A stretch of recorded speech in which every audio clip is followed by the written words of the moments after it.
So today I made a breakdown video of the event that was going on over the past few days for the new god reveal. As I was finishing up that video, Hi-Rez decided to release the trailer for the goddess, so we're gonna drop that at the start, but then we're still gonna talk about all the other info that we got from the reveal, because there is some more stuff worth talking about.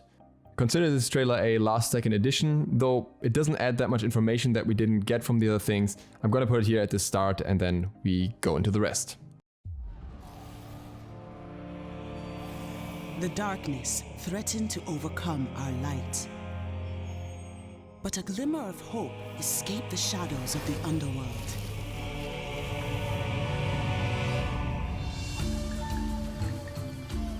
The messenger arrived here at the Ogun River, my home. I will not abandon those in need. The waters are patient and cleansing. My allies will know the strength of the tides, and our enemies will fear the flood.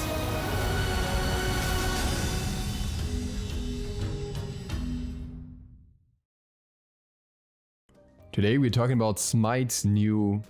should we call it a leak? Is that a bad pun? I guess we call it a leak.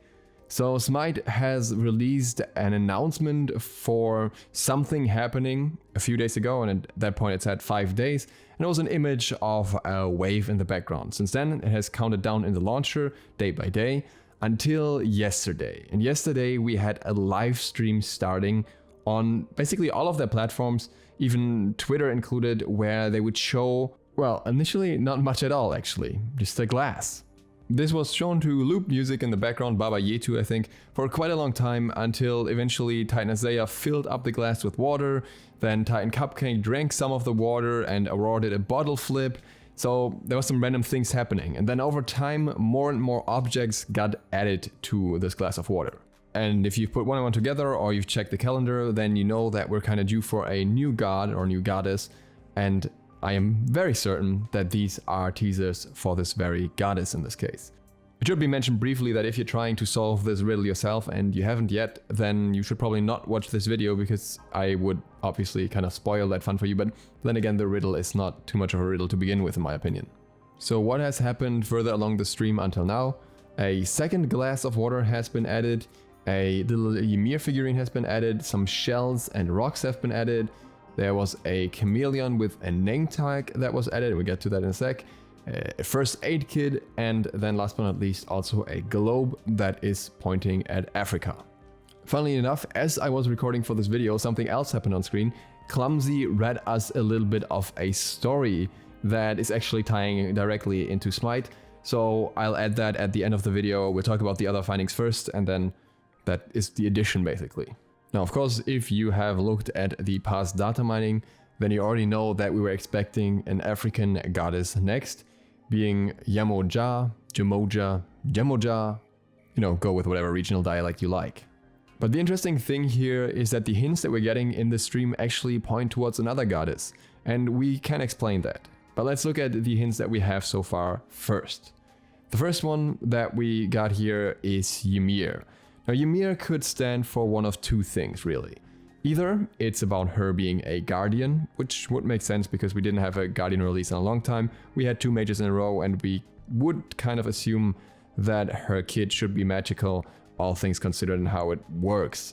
The other thing it could point towards is something related to the crystals that I mentioned in her kit. It could be something related to frost, but there is also something else that kind of goes together with that. Again, we'll get to that a little bit later. Chaos posted some further hints on Reddit and wrote some explanations there.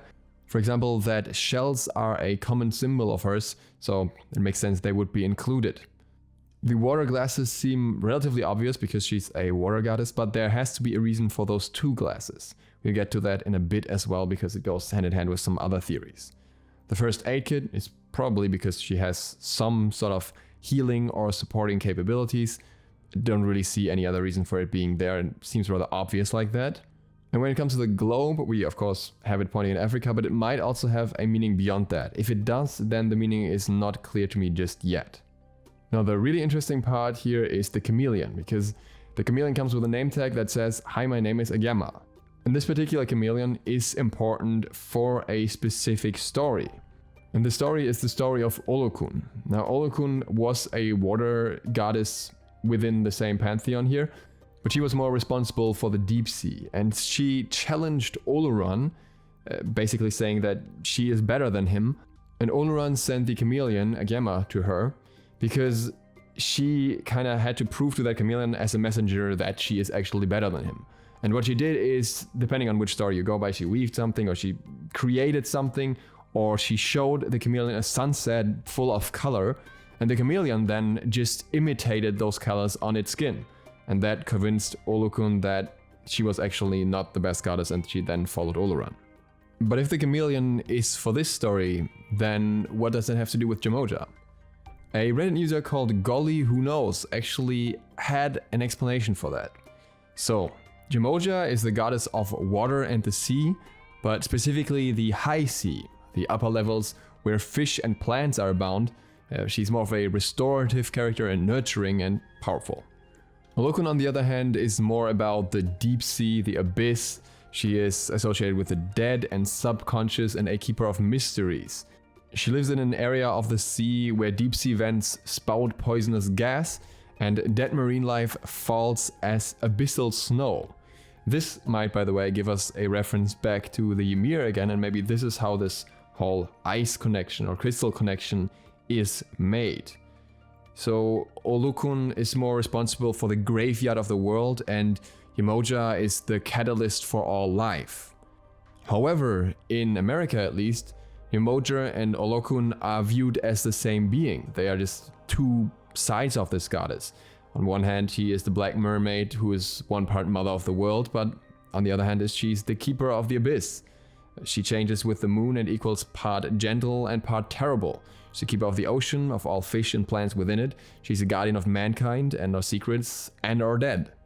So this could possibly be the interpretation that Hyris is going with, and one thing that would point towards that is the fact that there are two glasses, which could basically represent both sides of this character here. And that is really the only explanation for the glasses that I could find so far. It doesn't necessarily mean that they have to mean that, but it's at least an option. Now, as I mentioned earlier in my video, I had the stream open in the background as I was recording this, and something else happened. Clumsy, and I'm assuming another dev that I don't recognize by his face, actually read us a story. And I will show you the story here, a little bit of a warning. Some of the audio levels are very wonky. I guess I had some issues with their mics. I tried to balance it out a little bit, but headphone users beware. Also, unfortunately, it seems that the microphones were muted at the start of the stream, so it kind of starts a bit abruptly. The rescue of the captive gods, including Zeus. Oloran and the others are drawn into an ambush by Cerberus and quickly surrounded by an army of walking corpses. Realizing that they're in danger of defeat, Oloran summons his messenger spirit, Agamo, and sends him in search of the goddess Yemoja. As Agamo scuttles away, Oloran and the others fight against impossible odds. Cerberus forces Oloran towards the Six, as the other gods are located by the dead and born under. Just as all seem lost, Yemoja causes the Styx to rise and sweep away Cerberus and the dead, rescuing the gods and healing their injuries. Meanwhile, Persephone emerges from the underworld and summons a boat of the dead to carry her to her destination.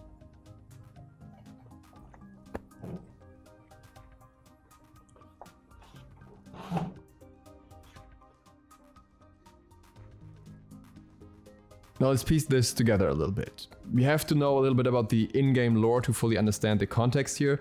So basically, the last part of the in-game lore is about Oloran kind of being the new god of gods, with Zeus not being there anymore, and Persephone kind of doubting that or kind of going against him.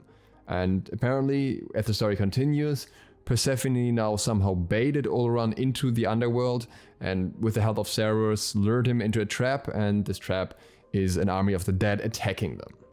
What's interesting is that Oloran sends out Agamo, which is not a part of his kit at least, meaning that maybe he will also somehow appear in SMITE through this. Maybe he will be a somehow pet or something else of that sort that will be of assistance. He's the one to go out to get Yemoja. And what's also interesting is we learn something about Yemoja's abilities here, at least to some degree, and that is that she controls the river Styx and creates a massive wave. This wave knocks back Cerberus and the Army of the Dead, so we can assume that she has some wave ability with a knockback, and it also simultaneously heals her allies.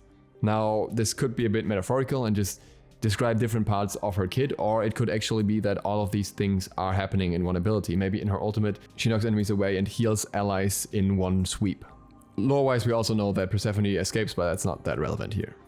What's interesting though is that Olokun is not mentioned at all, making it very likely that we're gonna see Yemoja in the game and maybe her representing both sides.